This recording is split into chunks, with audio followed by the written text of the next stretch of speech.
Okay, so what do we get out of this saturated adiabatic lapse rate?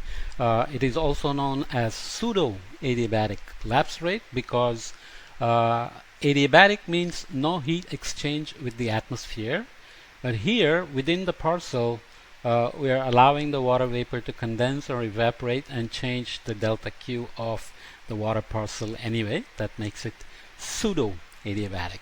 So we expressed the pseudo adiabatic lapse rate in terms of the dry adiabatic lapse rate dt d theta dz multiplied by 1 plus LQ star over R cheap divided by 1 plus beta LQ star over CP, right?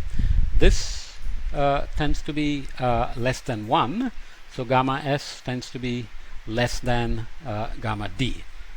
Less than means the rate of cooling with height from the surface is slower. Why? Because release of condensation heat is going to make the cooling slower, right? Makes sense. So the pseudo adiabatic lapse rate or the saturated adiabatic lapse rate is also less than the environmental temperature profile that we keep looking at. Every time we talk about atmospheric science, we typically show dt dz, not so much d theta dz or d theta e dz, because that's what is easily measured and that's what we talk about. It's less than the saturated adiabatic lapse rate or the pseudo adiabatic lapse rate. We carry the minus because the slope is negative, where gamma S itself is less than, so the saturated adiabatic lapse rate itself is less than dry adiabatic lapse rate because of condensation heating. So this is called conditional instability. Why conditional? Because it depends on the water vapor condensing and reaching saturation.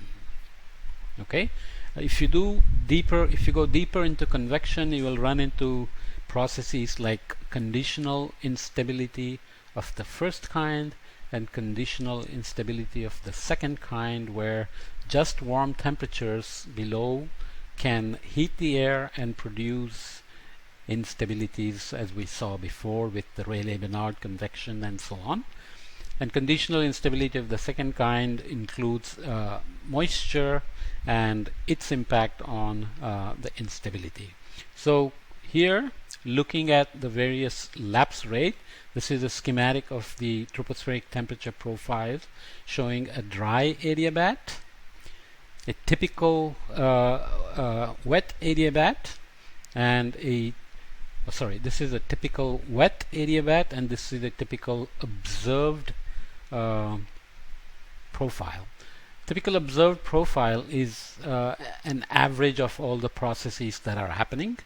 The air is not always dry, but mostly wet, but not always saturated. So you have the saturated profile. As you can see, it's not as linear or the same range of the troposphere as the dry or the typical profile, because it tends to be faster, slower than the typical profile and slower than the dry adiabat, and then it slows down and eventually reaches the same as the environmental profile. So wet and dry lapse rates are close to one another in the upper atmosphere. Why? Because by the time you reach here, basically temperatures are cold and all the moisture has basically been squeezed out of the system, unless it's a cumulonimbus tower that's reaching out all the way to the top of the atmosphere. Hurricanes and so on can extend quite far into the upper atmosphere. Some evidence that they can also punch a hole through the tropopause and put some moisture in the stratosphere and so on, but we won't get into those kinds of details. So the saturated adiabatic lapse rate is about 3 kilometers per kilometer, 3 Kelvin per kilometer, and gamma S and gamma D are about 10 Kelvin per kilometer, depending on where you are. These things depend on where you are. You can see that it's not a constant. Okay, so dt dz is less than minus gamma s, where gamma s is less than gamma d. Again, saturated, dry.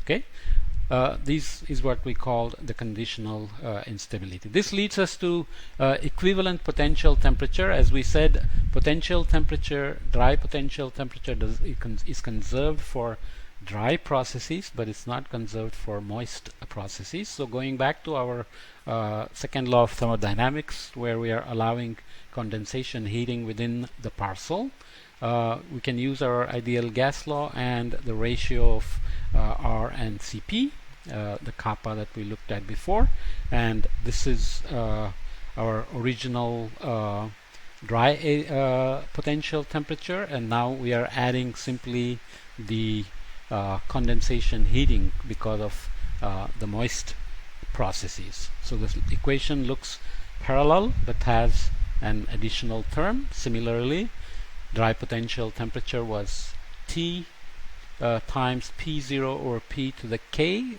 kappa, where kappa is R over Cp, reference temperature versus environmental reference pressure versus environmental pressure. And when we add, or we wrote it as ln theta equals log of temperature minus K times log of P plus constant. Just the same thing written differently, because then we can take the derivative of ln theta and write it as minus L over Cpt times dq. That's approximately equals minus d, so we're going to take this inside. Okay, temperature is taken inside here because its variability compared to the humidity tends to be very small. Remember, humidity has an exponential dependence on temperature, so we make that approximation and take it into the derivative without worrying about the small changes in temperature. So essentially then theta E, the moist potential temperature, turns out to be dry potential temperature times the exponential of LQ divided by CPT. T is still the temperature, L is the condensation heat, and this is the heat capacity at constant pressure, and Q is of course the humidity. Okay, so moist potential temperature is conserved in both dry and wet adiabatic processes. So if it's dry, Q is 0, then this becomes 1, then theta E becomes simply theta, so obviously that's conserved in dry processes.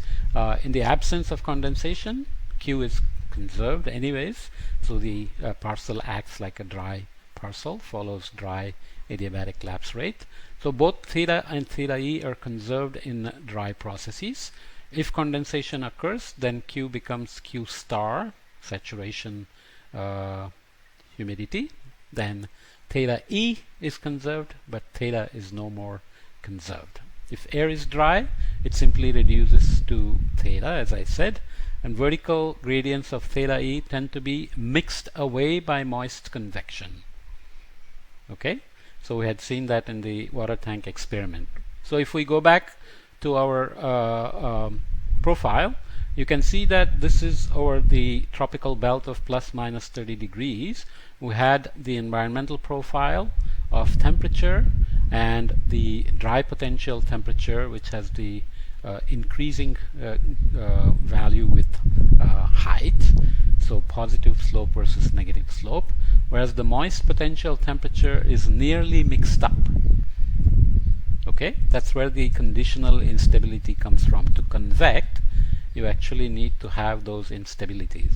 It goes back to our original statement that these motions are not directly driven by forces, but they are driven by instabilities, and instabilities are created by these condensation and heating and so on. Okay, so here is how the zonal mean moist potential temperature looks. You can see the tropics basically uniform all the way to 200 hectopascal, and then it increases to over 400.